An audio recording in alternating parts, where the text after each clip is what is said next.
Selamat sore semuanya. Assalamualaikum. Selamat datang di mata kuliah Hukum Laut Internasional. Pertama-tama saya mohon maaf kalau untuk perkuliahan hari ini kita menggunakan media Zoom menggunakan media YouTube karena alhamdulillah hari ini saya sedang ada keperluan. Nah, tapi tidak menutup misalnya teman-teman akan ada yang ingin ditanyakan atau yang ingin didiskusikan bisa menggunakan grup WA. Nah, berkaitan dengan perkuliahan hari ini kita akan melanjutkan materi sebelumnya yang belum selesai. Oke, teman-teman sekalian, sebelum saya mulai, saya sedikit membahas dulu terkait dengan yang namanya hukum laut internasional itu sebenarnya cukup luas. Kita nggak cuma membahas mengenai laut, tapi juga terkait dengan perdagangan yang ada di sana. Maka ini mungkin lebih kayak semi hukum perdagangan internasional juga, karena memang sebagian besar perdagangan internasional dilakukan dengan menggunakan jalur laut. Nah, tapi untuk bisa mengetahui itu, kita harus tahu dulu nih mengenai dasar-dasarnya hukum laut internasional dulu seperti apa. Saya akan share screen ya, teman-teman sekalian. Oke, kemarin kita udah sedikit membahas mengenai sejarahnya hukum laut internasional. Yang kita kalau runut dari awal, sejarahnya paling tua adalah terkait di zamannya Romawi kuno. Oke, nah kerajaan yang cukup terkenal di bidang kemaritimannya adalah Romawi. Ini sekitar abad 1 Masehi, ya. Di sana kerajaan ini sudah mengenal konsep kepemilikan laut, di mana pada waktu itu ada eh, macam pemahaman bahwa laut itu tidak bertuan. Maka dari itu orang-orang boleh menggunakannya. Cuman demikian, tapi pada sejak apa namanya Romawi kuno itu berdiri, pandangan ini mulai mendapatkan apa namanya tentangan, di mana pada waktu itu Roma kemudian akhirnya ini eh, mau menguasai laut dan kemudian eh, menganggapnya sebagai milik mereka, ya. Terus hal ini kemudian menjadi semakin kacau ketika Roma waktu itu bangkrut. Eh, Roma waktu itu hancur, ya. The Fall of Rome, di mana pada waktu itu karena memang Roma ini ketika runtuh di sini banyak pecahan-pecahannya yang kemudian mulai menuntut wilayah bekas kepemilikan Roma ini sebagai milik mereka, sehingga ini kacau semua nih. Dan ketika waktu itulah kemudian mulai muncul kajian, udahlah, pokoknya kita laut milik bersama aja, ya. Jadi waktu itu memang betul seperti itu dan kemudian sehingga muncullah dua pandangan. Pertama, laut itu milik milik suatu orang atau negara tertentu, yang kedua adalah laut itu milik bersama. Kedua paham ini terus bertentangan satu sama lain sehingga sampai sampai waktu itu hingga berlangsung hingga ratusan tahun ya, sekali lagi bahkan ribuan tahun. Nah, tapi kemudian di tahun 1950-an, 1900-an, mohon maaf, ini mulai muncul banyak kajian-kajian yang mulai membuat supaya hukum laut internasional ini bisa lebih rapi, sekali lagi. Oke. Nah, teman-teman sekalian, jadi pada dasarnya kalau kita bicara mengenai hukum laut internasional itu, yang menjadi permasalahan paling susah adalah apa? Cara penentuan strike baselines. Ini mohon maaf, ini bukan 191 ya, 1901. Nah, sekitar tahun 1901 ini ada perselisihan antara Norwegia dengan Inggris, ya. Teman-teman sekalian kalau mungkin pernah lihat petanya itu, Norwegia dengan Inggris ini, Inggris itu kan negara kepulauan dan Norwegia ini ada di seberangnya. Nah, mereka ini apa namanya mancing, ya, mesti kan apa namanya memperebutkan di tempat yang sama karena mereka memang ada pada depan ya, sehingga muncul nih perselisihan. Ini daerahku seperti itu, sehingga setelah melalui perselisihan yang lama, kemudian ini dari hal ini kemudian karena memang supaya daripada membuat keributan yang berkepanjangan, akhirnya disepakatilah, oke, kita bagi laut jadi dua, yang di sana untuk Inggris, di sini untuk Norwegia, dengan batasan waktu itu sepanjang 4 mil. Ini yang menjadi tonggak awal dari eh, apa kodifikasi dalam hukum laut internasional, ya, berawal dari eh,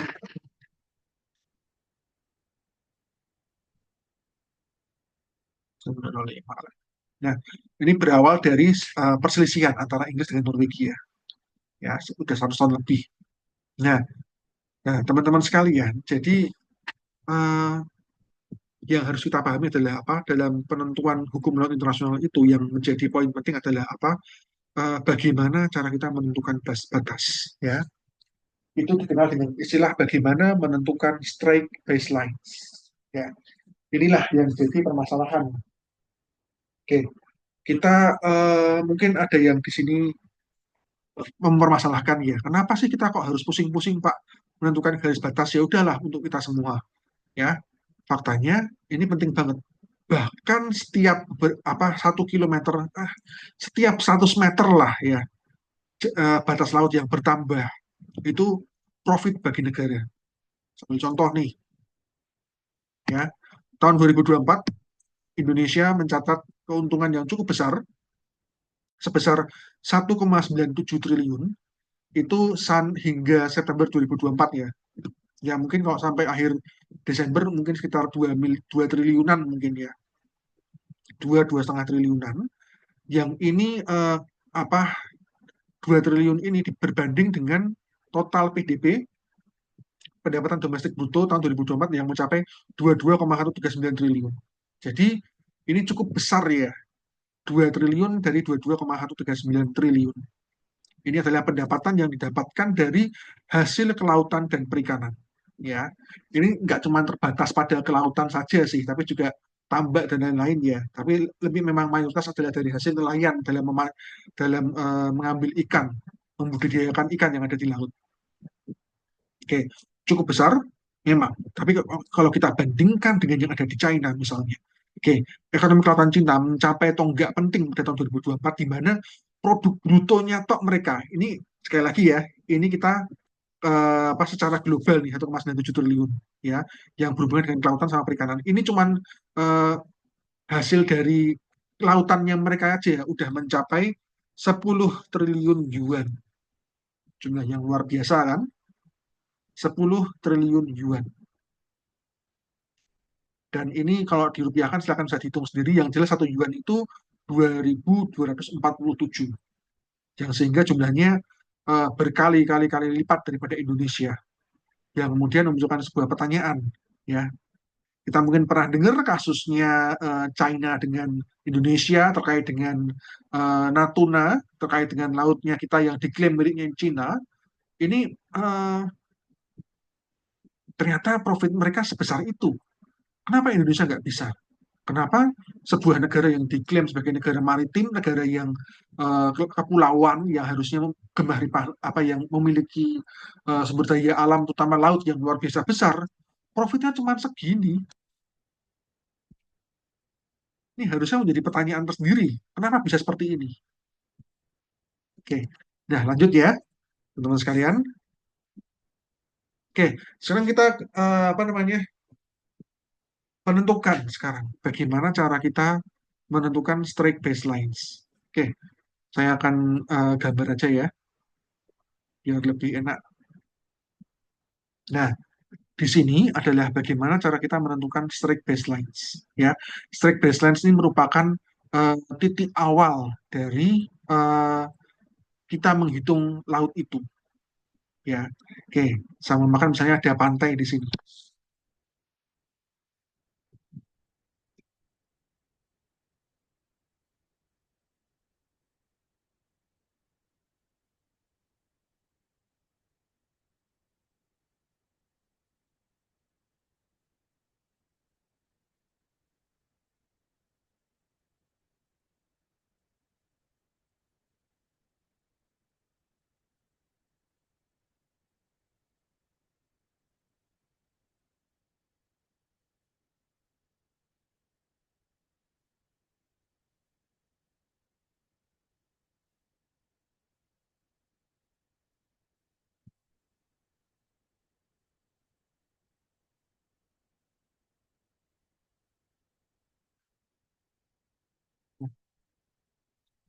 Oke.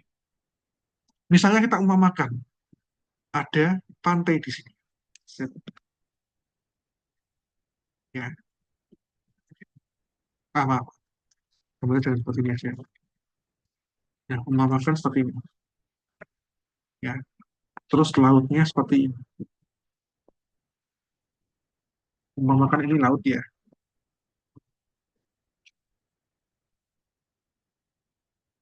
Umpamakan ini daratan, ini laut.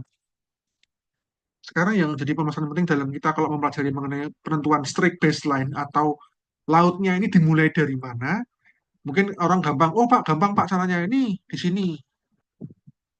Menentukan ini yang susah. Kenapa menentukan garis batas laut ini susah? Karena laut itu selalu mengalami pasang surut setiap waktunya. Ya, waktu bulan sedang mendekat, laut itu akan naik ya, sehingga bisa aja nanti sampai sini, ya kan? Waktu bulan sedang jauh, otomatis apa? Laut bisa aja surut. Nanti bisa saja cuma segini doang. Nah, terus menentukannya bagaimana? Kalau misalnya laut itu selalu berubah-ubah setiap tahunnya, setiap harinya bahkan. Nah, cara menentukannya ada dua jenis. Awal-awalnya itu ditarik dari apa? Dari apa? Dari eh, rata-rata. Katakanlah maksimal segini ya. Kalau pas bulannya sedang dekat sehingga naik lautnya di sini misalnya. Terus pas bulannya sedang jauh, lautnya agak turun segini misalnya. Ditarik tengah-tengahnya di sini.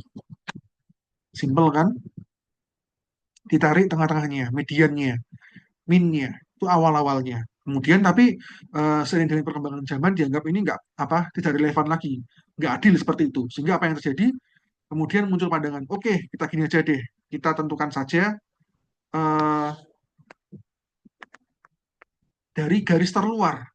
Nah, ini yang sampai sekarang masih dipakai. Jadi dari apa pengaruh dari bulan naik turun ini ya, kemudian ditarik nih. Kalau pas bulan lagi deket-deketnya itu berapa jaraknya?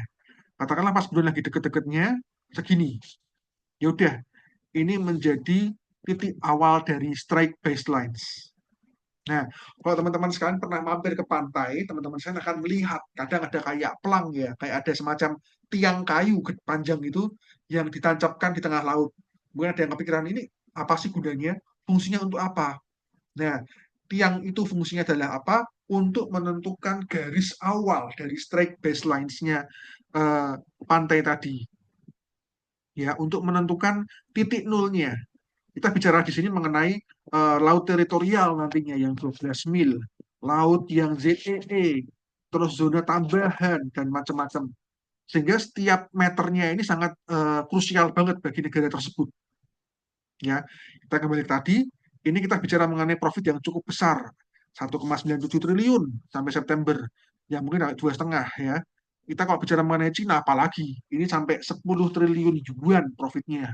Sehingga bahkan setiap 10 meter pun juga sangat bermanfaat banget ya.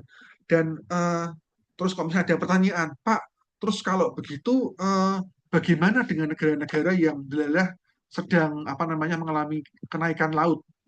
Oke, ini teman-teman sekalian ya, ada sekarang isu yang sedang cukup marak yang mungkin udah basi tapi saya rasa penting untuk terus dikaji dan dikaji adalah apa? Terkait dengan yang namanya global warming ya.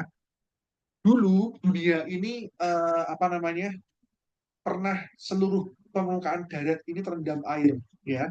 Kita dulu ini satu dunia ini air semua. Tapi kemudian seiring dengan waktu kemudian air tadi apa menjadi es yang ada di kutub utara dan kutub selatan ya. Airnya ngumpul di sana semua jadi es semua.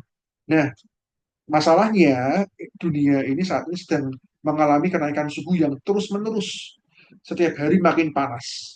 Teman-teman sekalian mungkin yang udah tua-tua masih pasti akan merasakan, tahulah ya, bagaimana suhu di dunia ini semakin makin panas. Dampaknya apa sih? Ya tentu saja es yang ada di kutub tadi makin lama makin mencair. Yang dampaknya apa? Laut makin lama makin tinggi. Nah, lautnya makin tinggi. Sehingga batas strike baseline dan kemudian juga laut yang kita miliki menjadi lebih menyusut ya. Ini yang bahayanya. Kalau kalian tidak percaya, kalau mungkin teman-teman sekalian tidak percaya dengan yang namanya global warming, saya akan berikan contoh. Saya pernah ke Jakarta, ke daerah, saya lupa namanya apa itu, di daerah pesisir. Waktu itu saya ke sana sekitar tahun 2002, itu ya udah kayak perumahan biasa, ya. Perumahan biasa, saya bisa ada masjid di sana, terus ya damai juga. Itu 2002, saya kemarin ke sana 2025, itu sudah kerendam semua. Maaf, bukan kerendam, udah jadi laut. Bahkan masjid yang saya dulu pernah main ke sana, itu udah kerendam semua. Cuman ketinggalan kayak atapnya tok. Dan itu bukan karena banjir. Memang daerah tadi sudah menjadi bagian dari laut. Ternyata ada penyusutan yang jumlahnya nggak main-main. 10 cm setiap tahunnya. Laut ya, ternyata laut ini mengalami kenaikan 10 cm setiap tahunnya. Ini jumlahnya masif ya. Itu di Jakarta. Oke, kita pakai contoh yang paling dekat aja lah, di Semarang. Pernah nggak main ke daerah ini? Pernah nggak main ke daerah Tanah Mas? Di sana kalian bisa lihat rumah-rumah di sana udah pada kelelep semua, ya. Laut ini selalu menaikkan setiap tahunnya, ya. Dan bahkan kalau saya boleh bilang Semarang itu dulunya yang sebenarnya Semarang itu cuma daerah Semarang atas ya. Yang Semarang bawah ini dulunya laut. Cuma karena memang pergeseran plat bumi sehingga naik nih. Tapi nggak menutup kemungkinan juga mungkin sekitar 50 atau bahkan 100 tahun lagi Semarang bawah benar-benar hilang. Ya karena tadi ini kenaikan laut ya. Dan ini setiap 5 tahun sekali menjadi pembahasan sehingga apa? Laut yang ada di Indonesia ini, di dunia bahkan itu selalu mengalami perubahan dalam penghitungannya, ya. Nah, kalau tadi itu berapa? 4 4 mil ya. Tadi itu 4 mil. Itu awal-awalnya, ya. Nah, terus cara penghitungannya bagaimana sih? Oke, sebentar. Itu 4 mil ya. Nah, terus pada tahun 1930 muncul kodifikasi Den Haag. Nah, kodifikasi Den Haag ini apa sih? Simpelnya ini merupakan sebuah terobosan pertama dalam hukum laut internasional yang di sini mereka mulai mengkaji berapa sih yang harus kita ini laut teritorial itu seberapa jauh. Nah, mulai muncul kajian, oke, 3 mil 20 negara, terus 6 mil 12 negara dan 4 mil. Nah, ini kemudian memunculkan pandangan-pandangan ya, tapi kemudian setelah muncul sebuah aturan bernama UNCLOS, ini semua berubah dan menjadi 12 mil ya, yang nanti akan kita bahas. Tapi kita mungkin sekarang tekankan dulu ya 12 mil. Batasnya dari sini ya, dari titik terluar ini ya, strike baseline ini sampai ke laut itu 12 mil itu adalah laut teritorial ya, atau lautnya kita. Nah, itu lautnya kita. Oke. Nah, berarti baru yang secara vertikal ya. Secara vertikal seperti ini, gampangannya kayak gini. Nah, nah sekarang yang lebih rumit lagi adalah apa? Caranya kalau kita lihat dari secara horizontal. Nah, ini gambarnya seperti ini. Oke. Nah, kalau secara horizontal ya, kita umpamakan misalnya ada pulau di sini. Ini kita pakai yang penghitungan yang udah modern ya, yang menggunakan UNCLOS. Misalnya ada pulau di sini. Nah, terus cara menghitungnya bagaimana? Apakah eh, ini dibuat kayak semacam apa namanya bolongan sendiri atau enggak? Bukan seperti itu, ya. Cara menghitungnya kalau ada pulau di sini, ini ditarik dari sini, ya. Dikit, dikit, dikit, dikit, dikit, dikit, dikit, dikit. Nah, terus dari pulau ini berarti langsung seperti ini modelnya. Dengan ketentuan dari jarak dari pulau ini ke sini itu tidak lebih dari 24 mil. Ya, ini dari sini nggak boleh lebih dari 24 mil. Nah, terus kedua misalnya dalam hal ada pulau kecil gini, nyempil kayak gini. Ini dikenal dengan istilah coast atau tanjung, ya, karena nyekung seperti ini. Nah, kalau tanjung normal itu dia dihitungnya seperti ini, ya, seret, mencekung seperti ini. Tapi karena ada pulau kecil di tengah-tengahnya gini, sehingga ini. penghitungannya berubah ya, asalkan ya penghitungannya berubah asalkan jarak dari pulau ini ke sini itu nggak lebih dari eh,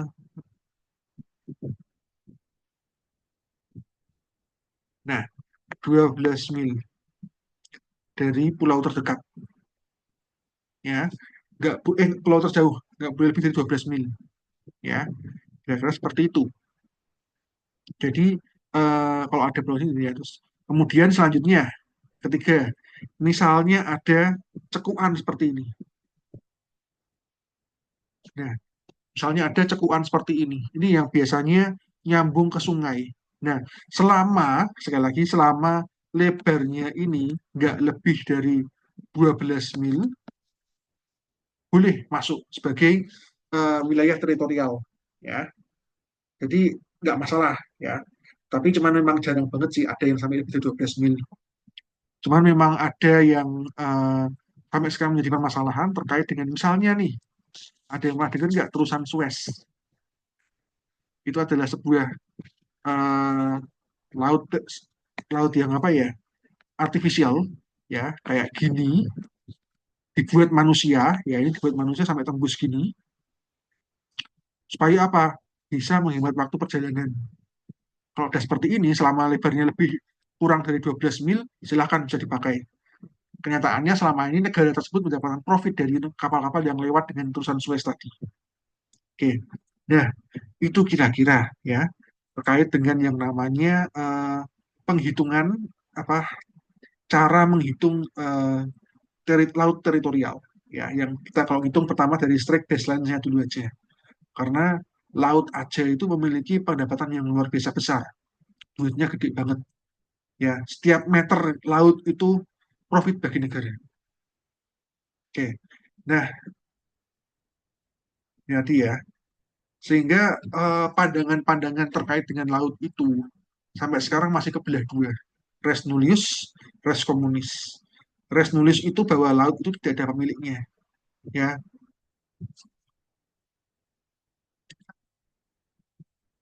sehingga setiap negara berhak mendapatkannya ya. Tapi ada juga ras komunis pandangan yang laut itu milik masyarakat dunia, sehingga eh, tidak dapat diambil dan dimiliki secara individual ya, harus jadi kepemilikan bersama seperti itu.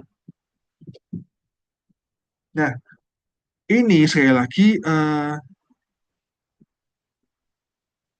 nah, nah, jadi sekali lagi terkait dengan yang namanya penentuan garis batas laut atau strike baselines ini juga menarik banget kalau kita kaji. Kenapa?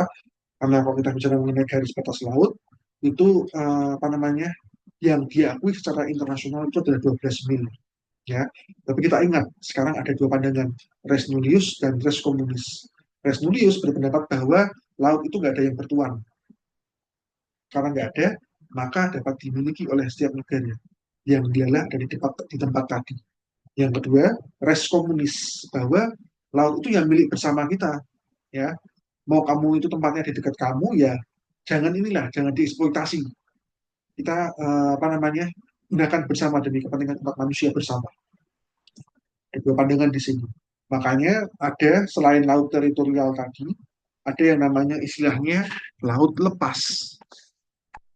Ya, laut yang udah melebihi ZEE atau 200 mil dari sini. Nah, itu laut lepas. Itu udah lebih dari 200 mil, sehingga di laut ini nggak ada tuannya. Ya, ini orang-orang nggak boleh sembarangan menggunakannya itu. Ya, karena kenapa? Kenapa? Karena laut itu kan eh, sumber kehidupan kita. Ya, sumber dayanya itu adalah yang menghidupi kita. Terus juga kemudian dari laut inilah apa namanya, tumbuh alga yang kemudian menghasilkan oksigen yang kita hirup saat ini. Ini penting banget sekali lagi, laut itu. Jangan sampai karena keegoisan kita, keserakahan kita, sehingga laut ini dieksploitasi dan akhirnya nanti kita yang ngalami sendiri, kita yang rugi sendiri. Ya, dan dari dua pandangan ini kemudian bahkan sampai muncul juga proklamasinya si Truman. Ya, kita kembali ke tadi gambar tadi ya. Truman ini beranggapan ya, karena memang waktu itu sedang marak penggalian minyak dan sumber daya alam, ya, migas dan lain-lain yang berada di bawah tanah tentunya, yang di daratan udah habis dieksploitasi, sehingga muncul kajian bagaimana kalau kita menggali tanah yang ada di bawah laut, ya. Tanah-tanah ini, ya, tanah-tanah ini sekali lagi kaya akan sumber daya alam, jelas banget. Sama halnya dengan yang ada tanah yang ada di daratan yang sudah di apa namanya eksploitasi habis-habisan. Sehingga apa? Ini memunculkan sebuah konsep yang bernama offshore mining rig atau penambangan minyak di lepas laut, di laut, mohon maaf. Nah, tujuannya supaya apa? Bisa ngambil minyak. Yang ini kemudian makanya muncul sebuah konsep bernama continental shelf atau landas kontinental, ya, di mana apa eh, kedaulatan negara terhadap laut tadi nggak cuma di lautnya doang, tapi juga termasuk di tanah yang ada di bawahnya, ya, yang bahkan seiring dengan perkembangan waktu juga berkembang sampai ke udara yang ada di atasnya, bahkan sampai ke ruang angkasa. Inilah ya makanya perkembangan hukum yang ada di dunia saat ini. Nah, segitu pentingnya ya makanya laut yang ada di dunia saat ini. Ya, makanya orang-orang pada rebutan. Tapi terkait dengan yang 12 mil tadi, ya, batas laut teritorial 12 mil ini sangat tidak menguntungkan bagi negara-negara yang kepulauan. Contohnya siapa? Indonesia. Indonesia adalah negara kepulauan yang tentu saja batas-batas setiap wilayah kepulauannya ini tentu saja melebihi 12 mil, ya. Sehingga kalau aturan ini diterapkan, otomatis apa? Indonesia akan jadi negara yang rowong-rowong, tengah-tengahnya bolong-bolong semua, sehingga orang-orang bisa lewat gitu aja, sehingga dapat mengancam juga kedaulatan negara kita. Kalau misalnya tiba-tiba ada orang yang apa menganggap itu sebagai laut yang lepas, terus kemudian mereka seenaknya saja di sana, bahkan sampai melakukan latihan militer juga ya, itu bahaya banget. Maka dari itu, inilah muncul sebuah sama halnya dengan si Truman ini, ada di Truman Declaration, Indonesia juga membuat sebuah deklarasi secara sepihak. Jadi teman-teman sekalian mungkin pernah di mata kuliah perjanjian internasional pernah dibahas terkait dengan namanya deklarasi. Ini adalah sebuah pernyataan secara sepihak yang terserah negara lain mau mengakui apa enggak, tapi yang jelas ini adalah bentuk apa namanya eh, penegakan dari hak eh, apa penegakan dari hak kedaulatan yang dimiliki oleh negara tersebut. Ya, kalau tadi ada deklarasi Truman, Indonesia punya yang namanya adalah deklarasi Juanda. Ini adalah sebuah bentuk perlawanan atas keinginan ordonansi terkait dengan perairan. Ya, nah di sini mereka menganggap bahwa kepulauan Indonesia ini merupakan satu kesatuan dan laut antara pulau-pulau Indonesia dianggap sebagai perairan pedalaman. Tapi negara lain silahkan kalau mau misalnya melakukan apa perdagangan yang melewati laut di sana. Namanya adalah hak right of innocent passage. Silahkan bisa, tapi nggak boleh berhenti, nggak boleh buang jangkar, dan yang paling parah, nggak boleh buang limbah. Apalagi mundur-mandir. Ya, itu yang dimaksud dengan right of innocent passage. Gambarnya jadi seperti ini. Ya, ini laut ini nih yang jadi masalah. Kalau ini nggak dilindungi nanti bisa jadi negara yang rowong ya, orang-orang bisa dengan bebas keluar masuk wilayah ini, ngambil ikan di sini bahkan mungkin ya, sehingga ini merugikan bagi negara kepulauan. Makanya Indonesia membuat sebuah aturan, oke, okay, masa bodoh silahkan. Kami mendeklarasikan ini sebagai wilayah kita. Oke, okay. Sampai sini silahkan ada mau pertanyaan, tapi kita mungkin akan untuk perkuliahan hari ini uh, serasa nggak ada tugas ya. Serasa nggak ada tugas, nggak usah aja. Tapi yang jelas setelah ini ya, minggu depan setelah Lebaran, kita akan bahas masalah sebuah cuilan kecil di sini, ya, yang menjadi sumber permasalahan karena ini wilayah kecil inilah yang kemudian dikenal dengan istilah sengketa Laut Cina Selatan atau Natuna. Nah, nanti kita akan bahas secara mendalam yang tentunya menarik banget kita bahas. Oke. Nah, saya rasa untuk perkuliahan hari ini sampai di sini dulu saja. Tenang saja teman-teman, kita nggak ada tugas hari ini. Saya nggak akan meminta teman-teman sekalian untuk menggunakan voice note atau apa. Ya, saya cuma minta teman-teman sekalian untuk mendengarkan materi perkuliahan saya saja.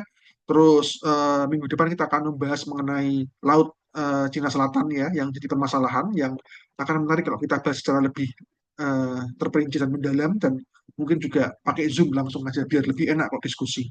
Nah, untuk absensi, silahkan teman-teman sekalian bisa membuka Spada, kemudian mengisi absensi yang udah saya jadwalkan sampai jam 20 malam ini. Oke, jadi teman-teman sekalian jangan lupa untuk mempelajari materi yang sudah saya berikan ini. Terus nanti minggu depan kita akan bahas secara lebih dalam. Dan akhir kata, karena minggu depan udah libur Lebaran, saya ucapkan minal aidin wal faizin, mohon maaf lahir batin. Kalau saya ada salah-salah, mohon dimaafkan. Sampai jumpa setelah Lebaran. Wassalamualaikum warahmatullahi wabarakatuh.